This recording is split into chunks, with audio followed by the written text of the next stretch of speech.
আসসালামু আলাইকুম শিক্ষার্থী বন্ধুরা, কেমন আছো তোমরা? পড়ালেখার তোমাদের খবরাখবর কি? নিশ্চয়ই শারীরিকভাবে সবাই ভালো আছো, যদি মানসিকভাবে ভালো নাই, কারণ দীর্ঘ সময় ঘরবন্দি, করারও কিছু নাই।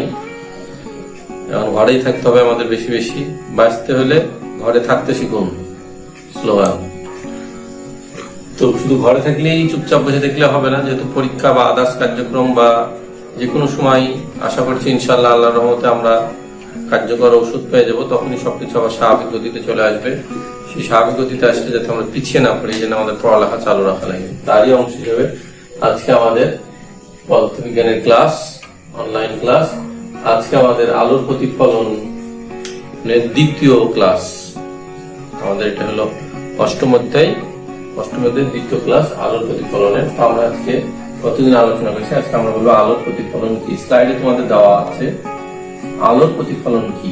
এই জিনিসটা পড়ার আগে আমরা দেখি একটা বস্তু, এটা একটা বস্তু, পৃষ্ঠ বস্তু, একটা ইট, সূর্যের আলো বা একটা ভবনের মেঝে সূর্যের আলো এসে পড়লো, পড়ার পরে এই দিকে কিছু আলো যাবে, কিছু আলো এর ভিতরে ঢুকে যাবে, আর একটা ঘটনা ঘটবে, তিনটা ঘটনা ঘটবে। তাহলে বেসিক্যালি কোন বস্তুতে যখন আলো পড়ে, তখন তিনটি ঘটনা ঘটে। তিনটি ঘটনা আমাদের খেয়াল রাখা হবে, তিনটি ঘটনা, প্রাকৃতিক ঘটনা। যেমন কোন ঘটনা? প্রাকৃতিক, যে জায়গাতে আলো এসে পড়ে সেই জায়গাতে তিন ধরনের ঘটনা ঘটে। বলছে কিছু আলো, এটা তো একটা মাধ্যম, বায়ু মাধ্যম, আমরা বসবাস করছি যেহেতু বায়ু, আর যা পড়ছে এটা একটা কঠিন বা অন্য কাজ হতে পারে, কঠিন বস্তু যে কোনো ধরনের হতে পারে। এটা স্বচ্ছ হতে পারে, কঠিন বস্তু, অথবা অস্বচ্ছ হতে পারে, দুই ধরনের হতে পারে। তাহলে এইরকম একটা কঠিন বস্তুতে এসে যখন, বা কঠিন বা তরল হতে পারে, কঠিন বললে হবে না, কঠিন তরল বায়ু যে কোনো বস্তু, সেটা আমরা কঠিন একবার না বলে বস্তুই বলি সবচেয়ে ভালো হয়। কোন বস্তুতে যখন আলো পড়ে তখন তিন ধরনের ঘটনা ঘটে, সেটা স্বচ্ছ হোক অস্বচ্ছ হোক। প্রথম হলো যে প্রথম মাধ্যমে ফিরে আসে, এটা একটা মাধ্যম, প্রথম মাধ্যম, আর এটা একটা মাধ্যম, দ্বিতীয় মাধ্যম। তাহলে প্রথম মাধ্যমে ফিরে আসবে, আর একটা হবে কি দ্বিতীয় মাধ্যমে প্রবেশ করবে, এটা ফিরবে, এটা প্রবেশ করবে,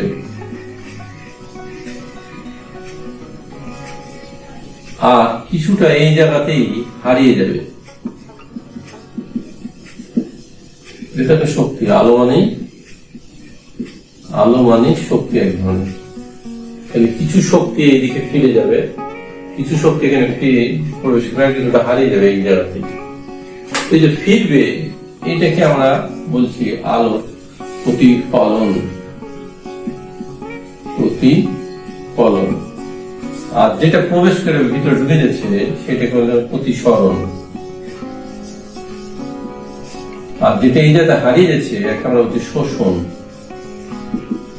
তো আমাদের এখানে ছিল যে আলোর শোষণ, আলোর প্রতিসরণ, আর আমাদের আলোর প্রতিফলন। তাহলে কোন জায়গাতে যদি কোন আলোক উৎস থেকে আসে, কোন বস্তুতে আলো পড়ে, সে বস্তুটা তরল, কঠিন অথবা বায়ু যে কোনো হতে পারে, তাহলে সেইখানে তিন ধরনের ঘটনা ঘটবে। বলতে কিছু আলো বা কিছু আলোমানিক শক্তি ওই মাধ্যমে ফিরে যাবে, যাকে আমরা বলছি প্রতিফলন। কিছু শক্তি দ্বিতীয় মাধ্যমে ঢুকে পড়বে, প্রবেশ করবে, এটাকে আমরা বলছি প্রতিসরণ। আর কিছু আলো বা শক্তি এখানে শোষণ হয়ে যাবে, বস্তু কর্তৃক শোষণ হয়ে যাবে, হারিয়ে যাবে, এটাকে বলছি আমরা এই শক্তিটা পাবো না আমরা। এই তিন ধরনের ঘটনা। এই তিনটেই তোমাদের বইয়ে আলোচনা করা আছে। তবে আমাদের এই অধ্যায়ের প্রধান পাঠ্যসূচি হলো আলোর প্রতিফলন। আমরা এখন এগুলো প্রত্যেকেরই সংজ্ঞা তোমাদের স্লাইডে পাবা, বইও আছে, পড়বা। আলোর প্রতিফলন,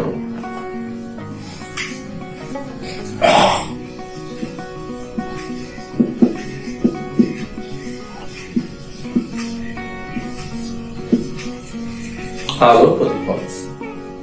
তাহলে আলোক রশ্মি যখন কোন মাধ্যমে এসে বাধা পায়, তখন সেই মাধ্যম থেকে ফিরে আসে। আলোক রশ্মি সরল পথে চলে। আলোক রশ্মি যেগুলো বৈশিষ্ট্য ছিল আমাদের, এখানে বৈশিষ্ট্যটা আমরা গত ইয়েতে আলোচনা করছি, যে বৈশিষ্ট্য, আলোর যে বৈশিষ্ট্য সেখানে ছিল সরল পথে চলা। আলোর বৈশিষ্ট্য, বৈশিষ্ট্যের মধ্যে 1 নম্বরে ছিল সরল পথে চলা। সরল পথে চলা, যাকে সংক্ষেপে বলা হয় রুজু গতি। রুজু গতি। তো সরল পথে চলার পথে যদি আলো উচ্চতে আলো পাঠাবে হঠাৎ যদি বাধাপ্রাপ্ত হয়, তাহলে প্রথম মাধ্যমে আলো ফিরে যায়। প্রথম মাধ্যমে আলো ফিরে যায়। প্রথম মাধ্যমে আলো যে ফিরে যাওয়ার যে ঘটনা, এই ঘটনাকে বলা হচ্ছে আলোর প্রতিফলন।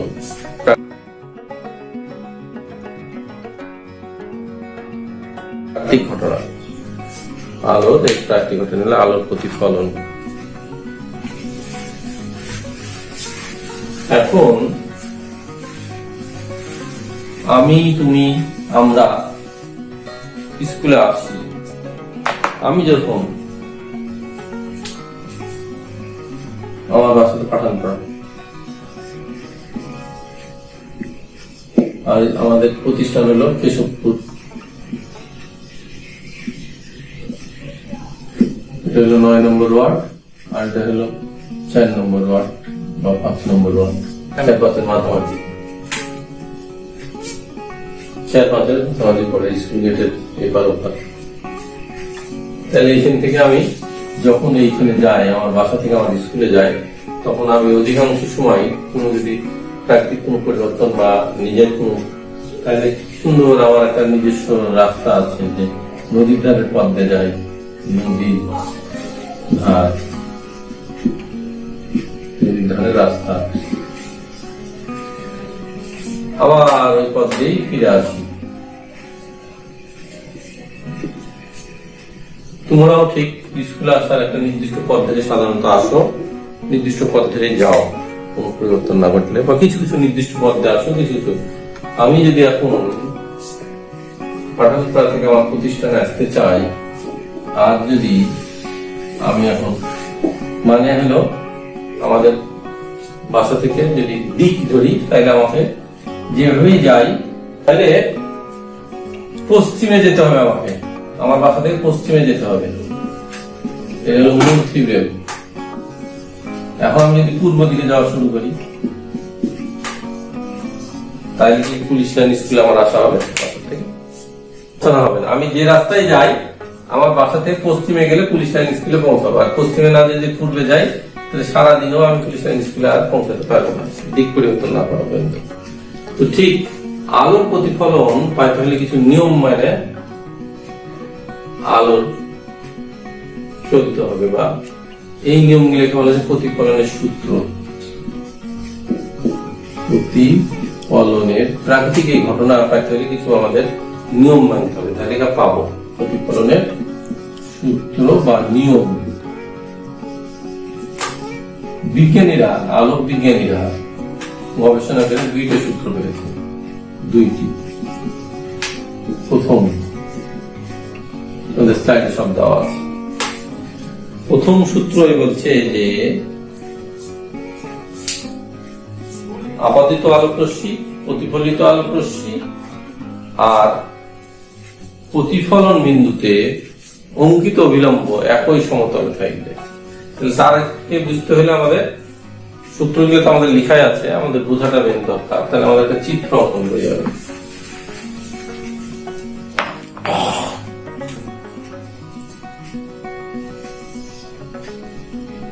তাহলে এটা একটা প্রতিফলক পৃষ্ঠ যেখানে আলো বাধা পাবে, আলো এসে পড়লো, যে বিন্দুতে পড়লো তাহলে এই রশ্মিটা হলো আপতিত আলোক রশ্মি, আপতিত আলোক রশ্মি, আলো ইংরেজিতে বলে ইনসিডেন্ট রে। এই বিন্দুতে তাহলে যদি আমি লম্ব অঙ্কন করি তাহলে এইটাকে বলা হবে অভিলম্ব। এই বিন্দুটা হলো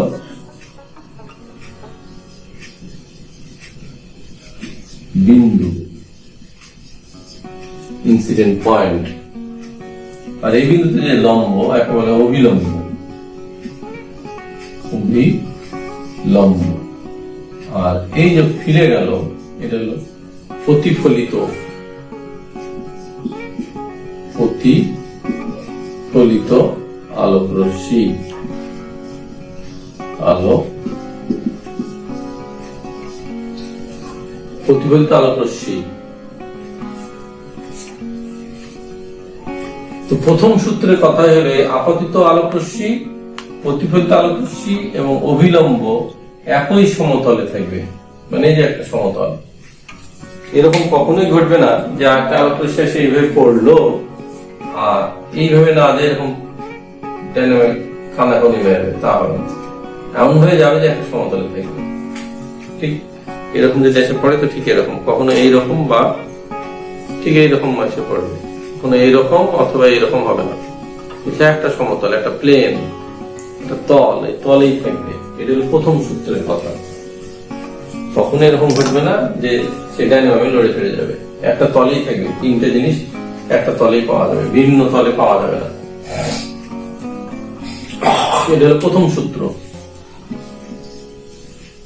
আর দ্বিতীয় সূত্র বুঝতে গেলে আমাদের আরো একটু জানতে হবে যে এই যে দুইটা কোণ, অভিলম্ব এবং আপতিত আলোক রশ্মির মধ্যে যে কোণ, এই কোণটাকে আমরা বলছি আপাতন কোণ।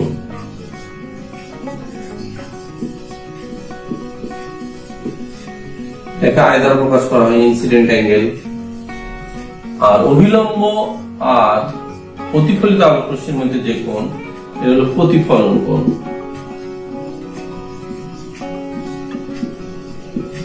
রিফ্লেক্টেড রে যেটা আর দ্বারা প্রকাশ করা হয়, এই জন্য এটা হলো আই আর এটা হলো আর। বিজ্ঞানীরা পরীক্ষা করে দেখেছেন যে এই দুজনের মধ্যে খুব সরল সম্পর্ক, কোন জটিল সম্পর্ক না। আই ইকুয়াল টু আর, মানে আপতিত কোণ এবং প্রতিফলন কোণ সর্বদা সমান হবে। আপতন কোণ এবং প্রতিফলন কোণ সর্বদা সমান। তাহলে দুইটা খুব সহজ সূত্র আমাদের মনে রাখতে হবে। আপতিত রশ্মি, প্রতিফলিত রশ্মি এবং আপতন বিন্দুতে অঙ্কিত অভিলম্ব একই তলে থাকবে। আর দ্বিতীয় হলো আপতন কোণ এবং প্রতিফলন কোণ সব সময় সমান হবে। এই দুইটা নিয়ম মেনে প্রতিফলন হয়।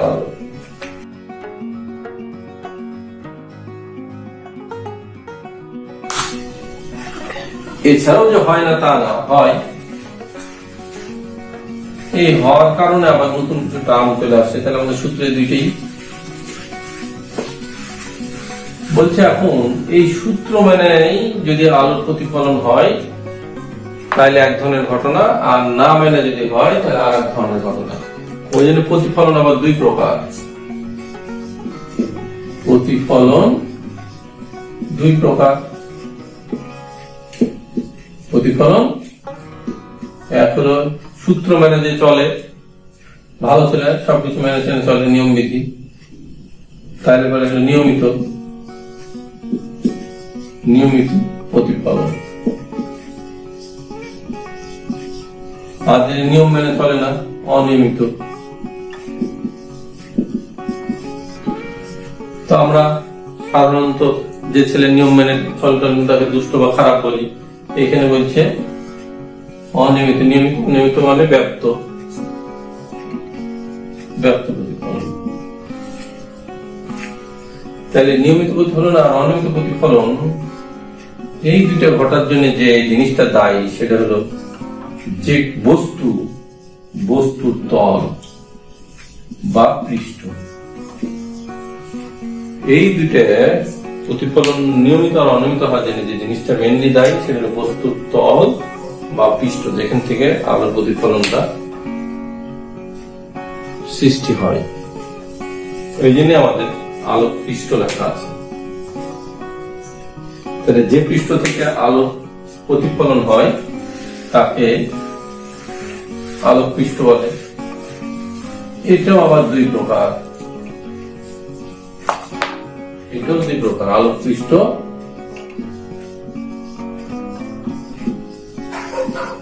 পৃষ্ঠ দুই প্রকার।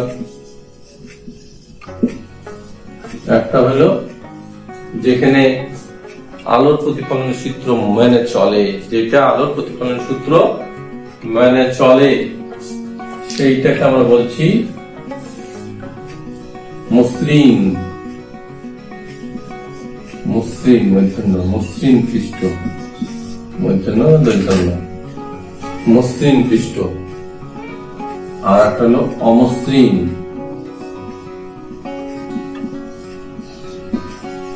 মসৃণ পৃষ্ঠ, অমসৃণ পৃষ্ঠ।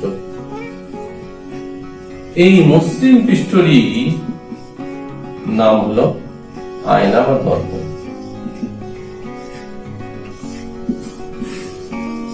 এই মসৃণ পৃষ্ঠরই একটা নাম হলো আয়না বা দর্পণ। কঠিন নাম, কিন্তু নাম আয়না, কিন্তু জীবনেও কাছে দেখতে পাবা না, জীবনেও ধরতে পারো না। নামের সাথে বিপরীত নাম আয়না, কিন্তু কাছে কোনোদিনই আসবে না। তাইলে আয়না বা দর্পণ। তাহলে আমাদের দর্পণ কাকে বলে? এগুলো আমরা স্লাইডে আবার পাবো। দর্পণ কাকে বলে? দর্পণ কাকে বলে? খুবই সহজ।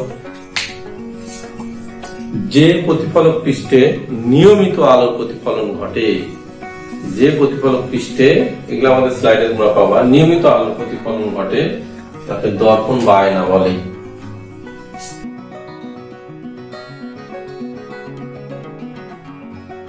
যে প্রতিফলক পৃষ্ঠে আলোর নিয়মিত প্রতিফলন ঘটে তাকে দর্পণ বা আয়না বলে। এটা আবার দুই প্রকার,